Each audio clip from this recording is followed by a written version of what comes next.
자존감 결핍으로 많은 사람들이 고생하는 시대다.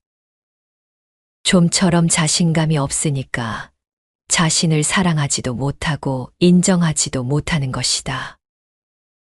자존감은 자아존중감을 줄인 말이다.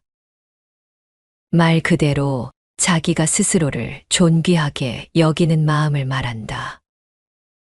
이 세상에서 사랑받을 만한 가치가 있는 소중한 존재로서 삶을 행복하게 살아갈 수 있다고 스스로 여기는 마음가짐이다. 자존감은 스스로를 가치 있는 사람으로 여기고 긍정적으로 바라보는 것에 초점을 맞춘다. 자존감이 없다는 건 존재감이 없다는 것이다. 나는 너무 부족하다는 생각에 지레 움츠러들거나 겁먹어서 남들에게 잘 다가가지 못한다. 그냥 있으나만 한 존재로 인식하다 보니 더 절망적일 수밖에 없다. 결국 나쁜 쪽으로 발현되면 대인관계의 불화와 자기부정에 빠지게 된다. 이렇게 훌륭한 나를 왜 인정해주지 않나 하는 억울함에 점점 세상과 멀어진다. 그리고 증오의 불길은 오로지 나를 불태운다. 연이어 화살을 맞지 마라. 어리석은 사람은 두 번째 화살을 맞는다고 하고, 지혜로운 사람은 두 번째 화살을 맞지 않는다고 한다. 자바함경에 나오는 부처님 말씀이다. 본디 두 번째 화살이란 부처가 제자들에게 어리석음에 빠지지 말 것을 당부하면서 사용한 비유이다. 어리석은 사람이나 지혜로운 사람이나 어떤 사태를 만나면 좋고 나쁜 생각을 일으킨다. 그러나 어리석은 사람은 그 감정의 포로가 되어 집착하지만 지혜로운 사람은 감정을 갖더라도 그것에 집착하지 않는다. 그래서 어리석은 사람은 두 번째 화살을 맞는다고 하고, 지혜로운 사람은 두 번째 화살을 맞지 않는다고 한다. 인간이라면 누구나 피할 수 없는 몸과 마음의 괴로움이 있다. 이것을 첫 번째 화살이라고 부른다. 그러나 우리 고통의 대부분은 첫 번째 화살에 반응하는 두 번째 화살에서 생긴다. 첫 번째 화살 밑에 놓인 고통스러운 감정을 보살피는 대신 자신을 향해 자기 혐오라는 두 번째 화살을 쏜다. 이 두 번째 화살은 자기 혐오일 수도 있고 무기력일 수도 있다. 불안해하고 조급해한다는 이유로 자신을 혐오한다. 그러면서 자존감이 떨어졌다고 말한다. 그리고 이 괴로움을 지속시킨다. 불행한 일은 누구나 당할 수 있다. 인연 따라 어려움을 만날 수는 있다. 누구나 잘못된 생각으로 실수를 할 수도 있다. 어느 누구든 어떤 환경과 상황을 피할 도리는 없다. 다만 그것에 대한 판단, 해석, 감정, 태도에 따라 고통이 발생하기도 하고 그렇지 않은 경우도 있다.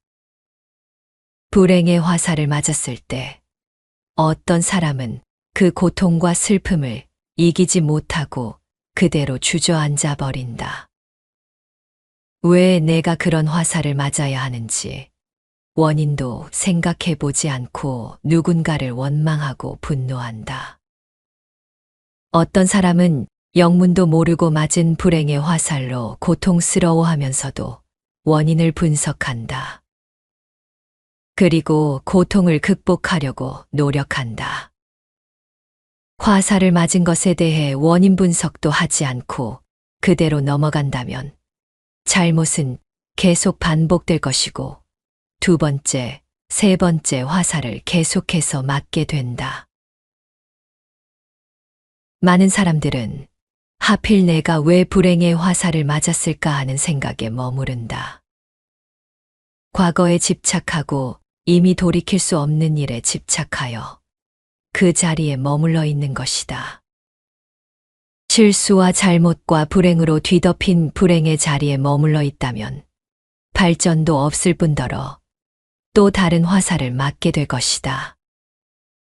첫 번째 화살은 모르고 맞았지만 두 번째 화살은 스스로가 만든 것이다. 하지만 안타깝게도 대부분의 사람들은 스스로가 자초하여 두 번째 화살을 맞고 있음을 알지 못한다. 남이 자신을 무시하고 알아주지 않아서 화가 나고 열등감이 생기는 사람들이 많다. 이무소듣고 무유공포. 반야심경에 나오는 말이다. 무엇을 구하는 마음이 없으면 어떤 서운함과 불안이 생길 수 없다는 뜻이다. 인정의 충족이 답이 아니라 인정을 구하는 마음. 인정받아서 기분이 좋아지는 그런 생각과 의도가 부질없음을 알고 내려놓으라는 말이다. 남의 인정과 칭찬을 받으려는 의도 자체를 가지지 않는 사람. 그런 사람이 지혜로운 사람인 것이다. 나 자신에게 친절하라는 말은 많이 들어보았을 것이다. 스스로에게 가장 가혹한 잣대를 들이미는 것은 가장 자연스러운 반응이기도 하다. 심지어 우리는 스스로에게 엄격할 때 자부심을 느끼기도 한다. 이를 야망의 상징이자 더 나은 사람이 되기 위한 방법으로 받아들이기 때문이다. 하지만 이런 자기 비판은 종종 심한 역효과를 가져온다. 불행과 스트레스를 증가시키는 것 외에도 이를 미루거나 미래의 목표 달성을 훨씬 더 어렵게 만들 수 있다. 자신을 꾸짖기보다는 자기 연민을 실천해야 한다. 자기 연민은 자신의 실수를 관대하게 용서하는 것이고, 실망하고 당황한 순간에도 자기 자신을 돌보는 신중한 노력이다. 평온과 기쁨이 있는 복된 삶을 원한다면 불안과 의미 없음에 주목해야 한다. 정직한 직시, 냉엄한 성찰, 용기 있는 결단만이 내 삶을 괴로움에서 기쁨으로 전환시킬 수 있다. 그러나 사람들은 직시와 성찰을 두려워한다. 자신의 어두운 얼굴을 마주하고 인정하면 자기 정체성이 무너진다고 생각한다. 그래서 자기 삶을 온갖 그럴듯한 변명들로 포장한다. 그래서 부처님은 삶의 평온과 기쁨을 추구하는 자는 먼저 자신을 잘 알아차리라고 말씀하신다. 타인의 시선에 과하게 신경 쓸수록 자존감은 떨어지게 마련이다. 잘 보이려 애쓰지 않아도 있는 그대로 충분히 아름답다.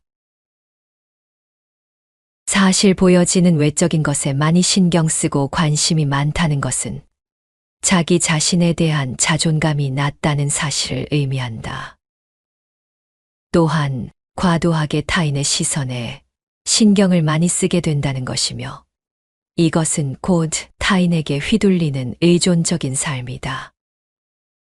이런 행위는 내가 가진 본연의 힘을 외부로 넘겨준 채 나는 힘없는 사람으로 전락시키는 결과를 초래할 뿐이다. 나는 있는 그대로의 나로서는 만족스럽지 못하고 타인에게 인정받을 때만 만족하게 되는 것이다.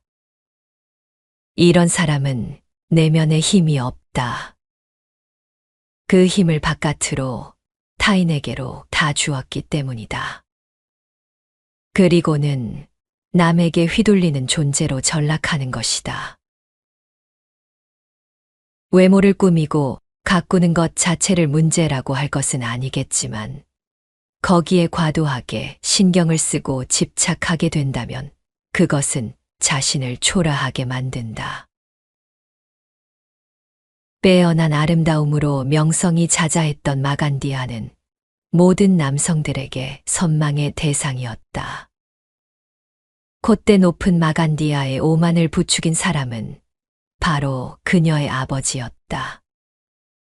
눈에 넣어도 아프지 않은 어여쁜 딸에게 어울리는 완벽한 남자를 찾아주고 싶었던 그는 어느 날 우연히 길을 걷고 있는 부처님을 뵙게 된다. 그리고 부처님에게서 자신이 생각한 완벽한 남자의 모습을 발견하게 된다. 그는 망설임 없이 아내를 대동하고 마간디아를 앞세워 부처님을 찾아가 혼인을 추진하였다. 하지만 돌아온 것은 차가운 거절이었다. 갈망과 집착, 그리고 욕망으로부터 자유로운 사람은 어떤 것에도 유혹을 느끼지 않는다. 하물며 더러운 피고름과 똥오줌으로 가득한 육체가 무엇이 아름답다는 말인가. 부처님의 말씀을 들은 마간디아의 아버지와 어머니는 충격과 함께 세속의 욕망과 아름다움이란 순간에 지나지 않는다는 깨달음을 얻었다고 한다. 부처님 말씀처럼 이 몸이란 그저 똥오줌으로 가득 차 있는 똥주머니일 뿐이다. 그런 똥주머니를 치장하고 닦고 광내고 분을 바른다고 해서 달라질 것은 없다. 누군가에게 잘 보이려 애쓰지 않아도 그대는 있는 그대로 충분히 아름답다. 모두에게 인정받을 필요는 없다. 또 그럴 수도 없다. 타인이 나를 인정해 주지 않는 것을 허용하라. 그는 나와 생각이 다르고 가치관이 다를 뿐이다. 그것을 허용하지 않을 때 끊임없이 내 밖의 세상으로 인해 상처받게 된다. 자존감은 비교하고 평가한 것. 진정 자존감을 높이려면 남과 비교하지 않아야 한다. 자존감이란 결국 상대적으로 비교하고 평가를 통해 만들어진 것이다. 자존감은 내 자신에 대한 주관적 평가로 내가 나를 얼마나 존중하고 사랑하는가에 달려 있다. 나 자신은 우리가 인정하고 사랑하기 가장 어려운 상대이지만 나를 사랑할 수 있으면 좋겠는데 그게 안 되니까 끊임없이 타인으로부터 인정과 존중과 사랑을 구하게 된다. 우리 자신으로부터 인정받기 전까지는 끊임없이 타인의 사랑과 존중을 갈구하게 된다. 진정 자존감을 높이려면 남과 비교하지 않아야 한다. 자신에 대한 무조건적인 긍정적 존중이 중요하다. 모든 일은 자신감에서 시작해서 자신감으로 끝난다. 내 자신의 소중함을 깨닫고 자존감을 높여 정정당당하게 인생을 살아가야 한다. 자존감이 높아야 남들도 나를 존귀하게 생각할 것이고 나와 같은 친구가 되려고 할 것이다. 법륜 스님 말씀 중에 기억에 남는 내용이 있어 공유한다. 우리가 작다, 크다라고 말할 때 작으니까 작은 거고 크니까 큰 거라고 말하는데 그렇지 않다. 존재에는 작은 것도 없고 큰 것도 없다. 존재는 그냥 존재일 뿐이다. 다만 그것일 뿐이다. 크다, 작다는 인식상의 문제일 뿐이지 존재의 문제가 아니다. 그런데 우리는 착각을 하고 있다. 내가 작다고 인식한 것뿐인데 그것을 객관화시켜 버린다. 이건 작은 거라서 내가 작다고 인식했다고 착각을 하는 것이다. 작다는 것은 인식상의 문제, 즉 주관의 문제인데 이것을 객관화시켜 버린 것이다. 불교 용어로 이를 상을 지었다라고 한다. 이 상은 실상이 아닌 허상이다. 상이라는 말은 주관을 객관화했다는 뜻이다. 작다, 작다, 작다라고 계속 인식을 하다 보니 나는 결국 작아져 버린 것이다. 자기보다 키 큰 사람하고 매일 비교하니까 나는 결국 작은 사람이 된 것이다. 자기보다 홀쭉한 사람하고 비교하니까 뚱뚱한 사람이 되고, 자기보다 나이 어린 사람하고 비교하니까 이미 나이가 들어버린 사람이 된 것이다. 그래서 자기 스스로를 열등하게 생각하게 된 것이다. 이것은 존재의 문제에서 온 게 아니라 잘못된 인식이라고 말할 수 있고 욕심이라고 말할 수 있다. 100만 원을 가지고 있어도 충분한데 늘 1000만 원을 가진 사람과 비교하면서 나는 가난하다 이렇게 생각하는 것과 같은 이치다.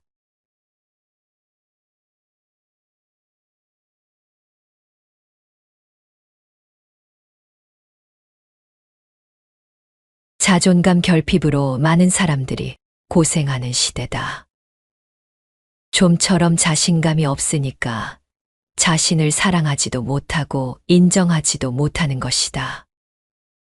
자존감은 자아존중감을 줄인 말이다. 말 그대로 자기가 스스로를 존귀하게 여기는 마음을 말한다.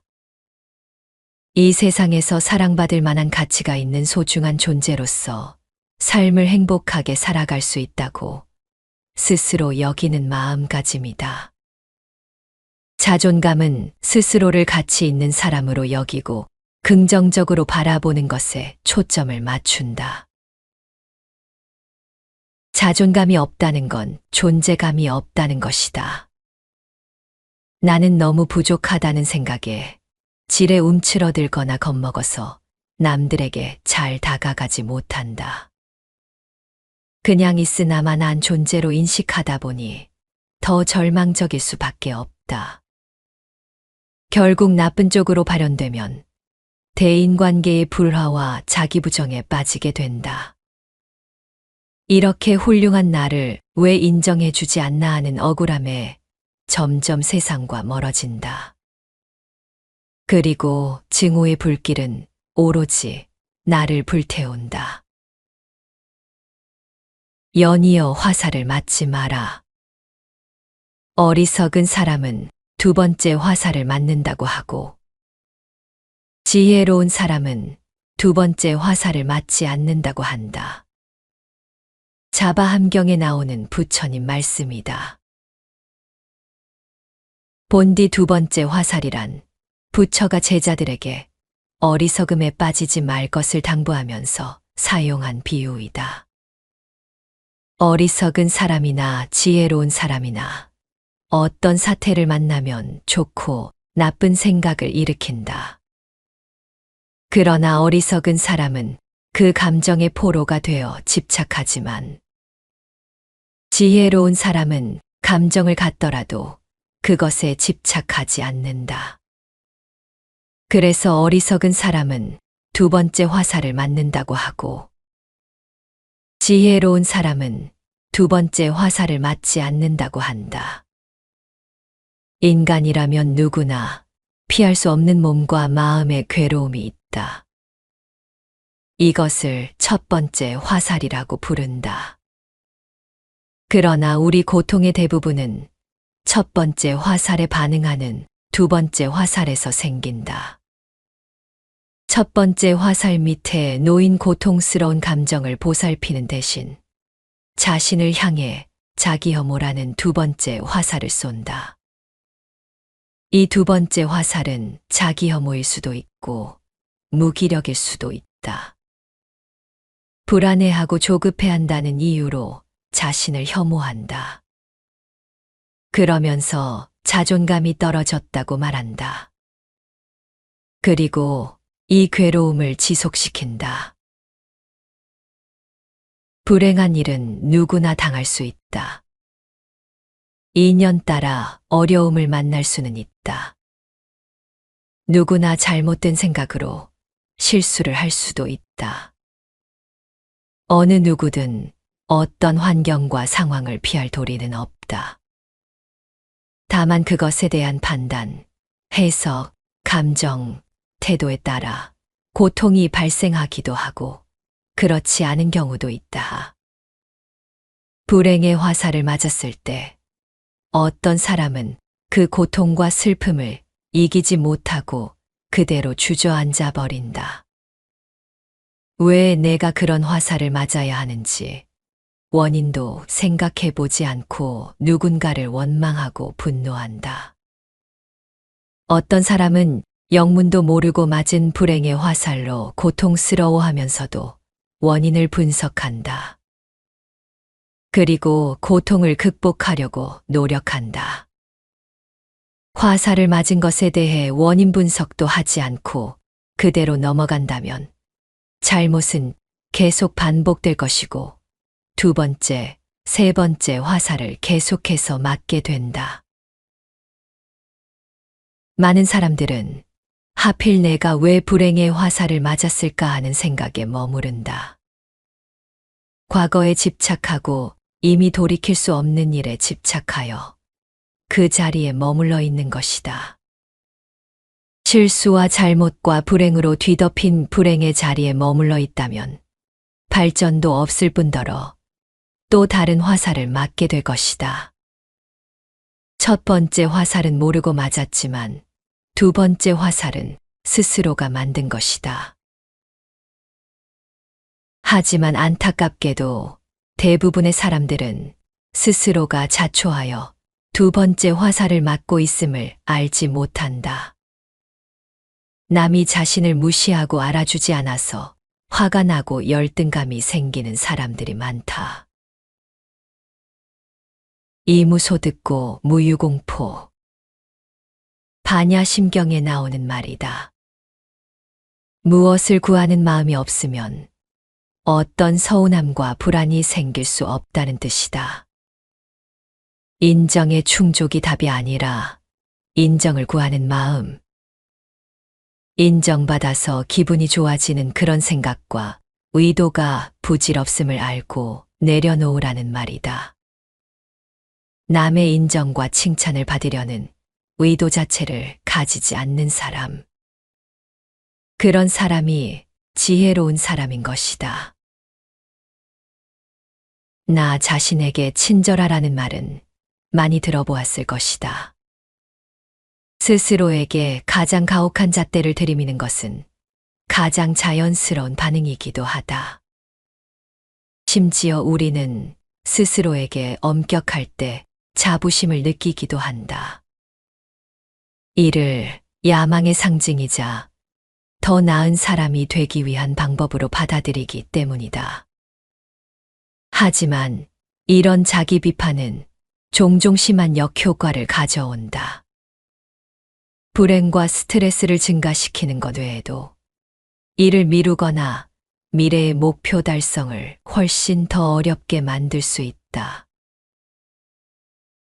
자신을 꾸짖기보다는 자기 연민을 실천해야 한다. 자기 연민은 자신의 실수를 관대하게 용서하는 것이고 실망하고 당황한 순간에도 자기 자신을 돌보는 신중한 노력이다. 평온과 기쁨이 있는 복된 삶을 원한다면 불안과 의미 없음에 주목해야 한다. 정직한 직시, 냉엄한 성찰, 용기 있는 결단만이 내 삶을 괴로움에서 기쁨으로 전환시킬 수 있다. 그러나 사람들은 직시와 성찰을 두려워한다. 자신의 어두운 얼굴을 마주하고 인정하면 자기 정체성이 무너진다고 생각한다. 그래서 자기 삶을 온갖 그럴듯한 변명들로 포장한다. 그래서 부처님은 삶의 평온과 기쁨을 추구하는 자는 먼저 자신을 잘 알아차리라고 말씀하신다. 타인의 시선에 과하게 신경 쓸수록 자존감은 떨어지게 마련이다. 잘 보이려 애쓰지 않아도 있는 그대로 충분히 아름답다. 사실 보여지는 외적인 것에 많이 신경 쓰고 관심이 많다는 것은 자기 자신에 대한 자존감이 낮다는 사실을 의미한다. 또한 과도하게 타인의 시선에 신경을 많이 쓰게 된다는 것이며 이것은 곧 타인에게 휘둘리는 의존적인 삶이다. 이런 행위는 내가 가진 본연의 힘을 외부로 넘겨준 채 나는 힘없는 사람으로 전락시키는 결과를 초래할 뿐이다.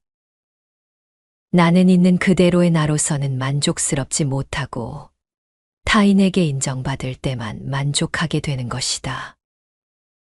이런 사람은 내면에 힘이 없다. 그 힘을 바깥으로 타인에게로 다 주었기 때문이다. 그리고는 남에게 휘둘리는 존재로 전락하는 것이다.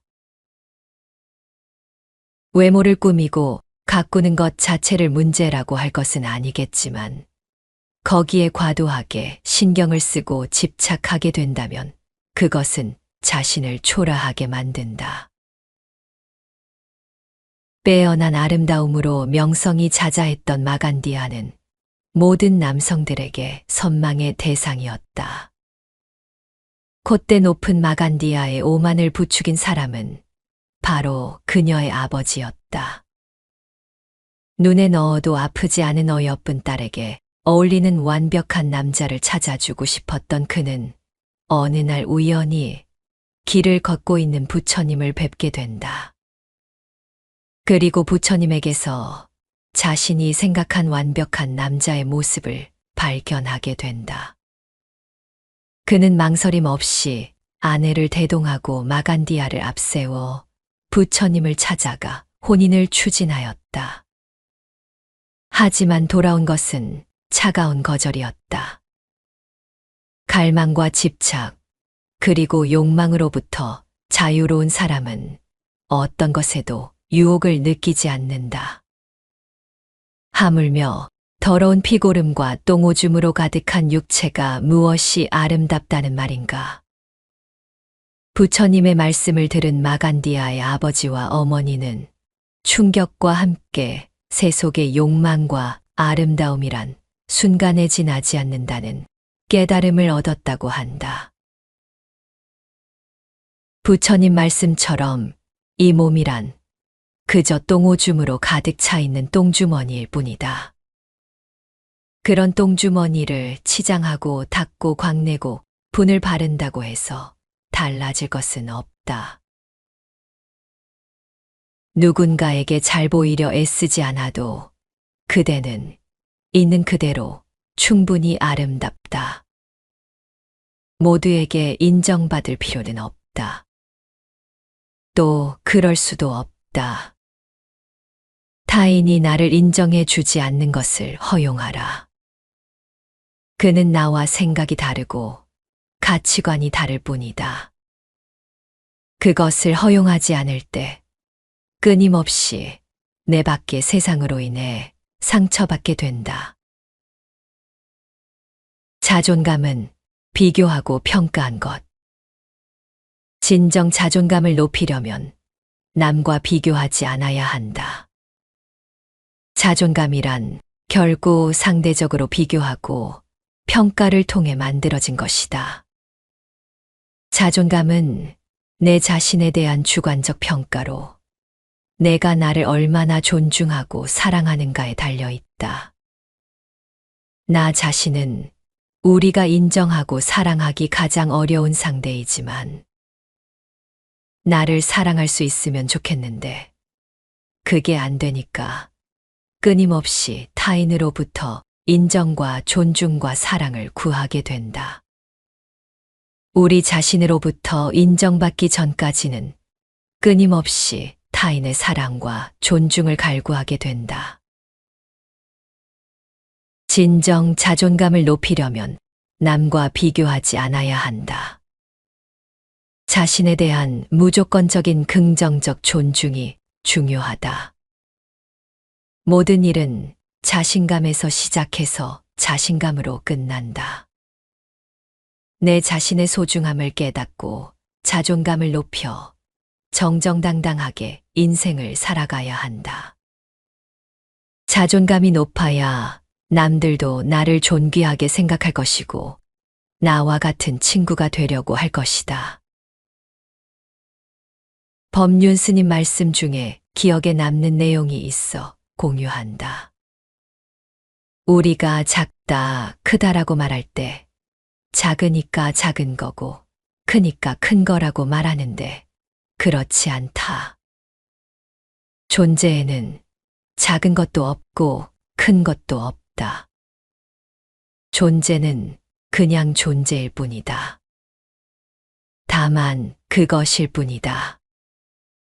크다, 작다는 인식상의 문제일 뿐이지 존재의 문제가 아니다. 그런데 우리는 착각을 하고 있다. 내가 작다고 인식한 것뿐인데 그것을 객관화시켜 버린다. 이건 작은 거라서 내가 작다고 인식했다고 착각을 하는 것이다. 작다는 것은 인식상의 문제, 즉 주관의 문제인데 이것을 객관화시켜 버린 것이다. 불교 용어로 이를 상을 지었다라고 한다. 이 상은 실상이 아닌 허상이다. 상이라는 말은 주관을 객관화했다는 뜻이다. 작다, 작다, 작다라고 계속 인식을 하다 보니 나는 결국 작아져 버린 것이다. 자기보다 키 큰 사람하고 매일 비교하니까 나는 결국 작은 사람이 된 것이다. 자기보다 홀쭉한 사람하고 비교하니까 뚱뚱한 사람이 되고 자기보다 나이 어린 사람하고 비교하니까 이미 나이가 들어버린 사람이 된 것이다. 그래서 자기 스스로를 열등하게 생각하게 된 것이다. 이것은 존재의 문제에서 온 게 아니라 잘못된 인식이라고 말할 수 있고 욕심이라고 말할 수 있다. 100만 원을 가지고 있어도 충분한데 늘 1000만 원을 가진 사람과 비교하면서 나는 가난하다 이렇게 생각하는 것과 같은 이치다.